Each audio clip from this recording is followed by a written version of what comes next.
राजकुमारी ये अपनी माँ के पास आती है और बोलती है कुछ। माँ, आप मुझे बाहर क्यों नहीं जाने देते? मुझे भी बाहर जाना है और देखना है कि बाहर क्या क्या है। मुझे अपनी प्रजा से मिलना है और उनसे बातें भी करनी है। इस बात पर उसकी माँ बोलती है, हाँ हाँ ठीक है, पर मैं तुम्हें नहीं जाने देती बाहर, क्योंकि तुम एक राजकुमारी हो। बाहर जाओगी तो प्रजा क्या सोचेंगे कि तुम कहीं भटक गई हो और हमने तुम्हें अकेला छोड़ दिया है। हाँ माँ, पर मेरा काम भी यही है प्रजा को देखना, तो मैं क्यों ना एक काम करूं, अपना भेष बदल के बाहर जाओ, इससे प्रजा को पता भी नहीं चलेगा। हाँ हाँ, ये बात तो सही कहा। ठीक है, तुम्हारी मर्जी, तुम भेष बदल के जाओ, लेकिन कुछ गड़बड़ ना कर देना। तुम एक राजकुमारी हो, ये बात हमेशा ध्यान रखना और मन में लेके चलना कि तुम एक आम इंसान हो।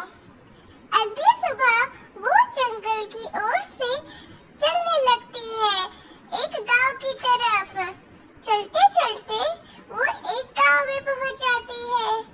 उधर जाकर एक जगह खड़ी हो जाती है और सोचने लगती है, अरे ये कैसा गांव है, इधर तो कोई है भी नहीं, अब मैं क्या करूं? चलो इधर ही बैठ जाती हूँ। वो बैठ ही रही थी, तभी उसको किसी की चलने की आहट होती है। वो सोच में पड़ जाती है, लेकिन वो फिर भी डरी हुई नहीं थी। तभी उसको एक औरत उसकी ओर आती दिखाई पड़ती है। वो औरत एक अजीब तरह से आ रही थी। वो औरत उससे पूछती है, अरे तुम नई दिख रही हो इस गांव में, बताओ कहाँ से आई हो? अगर तुम नई हो तो इसी वक्त भाग जाओ, इस गांव में एक भूतनी रहती है। वो अलग अलग व्यवहार करने लगती है, जैसे कि वो खुद भूतनी हो। फिर अरे अरे जल्दी जाओ, अरे नहीं, मैं नहीं डरती हूँ किसी से, बताओ क्या बात है? भूतनी वो भी इस गांव में हो ही नहीं सकती, ये एक मेरा गांव है, कैसे हो सकती है भूतनी इधर? वो चुपचाप बैठ जाती है। वो अरे अरे हाँ, इधर भूतनी है और ये गांव तुम्हारा कैसे? जाओ यहाँ से जल्दी से। तभी वो भूतनी एक भूत में बदल जाती है और बोलती है, अरे तुम मैंने बोला था ना जाने के लिए, इधर से जाओ, यहाँ से मैं एक भूत हूँ। अरे अरे भूत हो दो, मुझे छोड़ दो, मैं एक राजकुमारी हूँ, प्लीज। वो इधर उधर देखने लगती है, क्या राजकुमारी? अच्छा ठीक है, मैं तुम्हें छोड़ रही हूँ, जाओ यहाँ से, मैं राजकुमारी को नहीं मारती हूँ, जाओ यहाँ से। तभी उन दोनों के बीच में बहस छिड़ जाती है।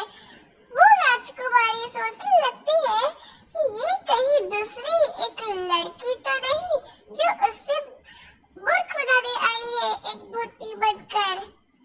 लड़ते राजकुमारी को ये यकीन होने लगता है कि वो सचमुच भूतनी है, इसलिए वो इधर उधर बचने के लिए देखने लगती है।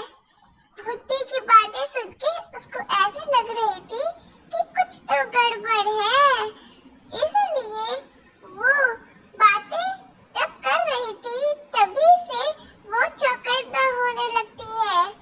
और जब वो जाने लगती है उधर से, तब वो बोलती है एक बात, अरे अरे भूतनी, जाओगी तो जाओगी कहाँ? मुझे पता है तुम एक भूतनी नहीं। भूतनी डर जाती है, वो सोचती है और बोलती है,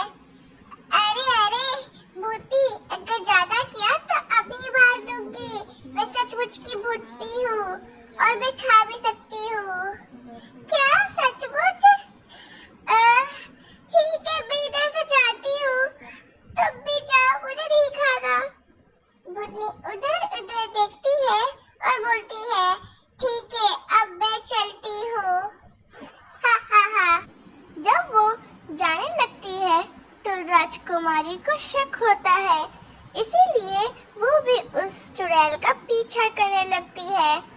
पीछा करते करते वो एक घर में पहुंच जाती है, जहां पर वो चुड़ैल एक आम बुढ़िया की तरह बदल जाती है और वो बुढ़िया बच्चों को परेशान करती है।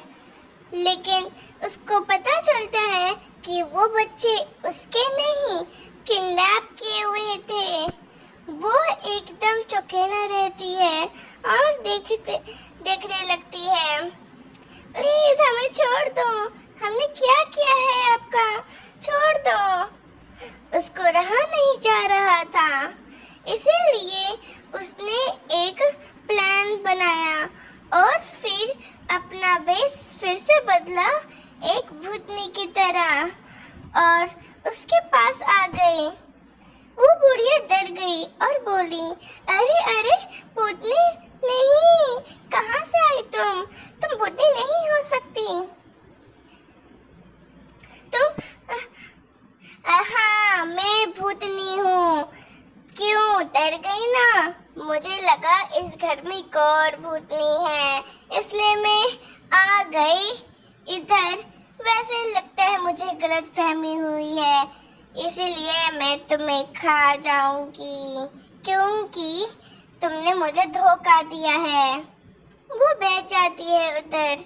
बुढ़िया कुछ नाश्ता पानी के लिए पूछती है, डर के मारे।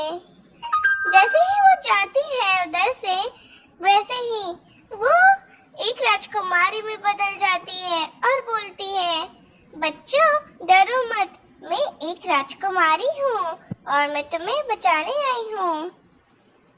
फिर बच्चे खुशी के मारे झूमने लगते हैं, सोचकर कि उनको बचाने कोई आ गया। फिर राजकुमारी बोलती है, हाँ बच्चों, मैं तुम्हें बचाने आई हूँ, लेकिन चलो जल्दी से निकलते इस घर से, नहीं तो वो बुढ़िया फिर से आ जाएगी। चलो चलो यहाँ से। फिर वो बच्चे इतना खुश हो रहे थे कि उन्होंने राजकुमारी को स्थिर बैठने को बोला और सब कुछ बता दिया बुढ़िया के बारे में। राजकुमारी ये सब सुनते सुनते गुस्सा हो गई थी। अगले दिन वो राजकुमारी उस बुढ़िया को अब सैनिक के हवाले कर देती है और उसकी माँ बहुत गुस्सा होती है उस बुढ़िया पर। वो बुढ़िया बहुत माफ़ी मांगती है, पर उसकी माँ नहीं मानती है।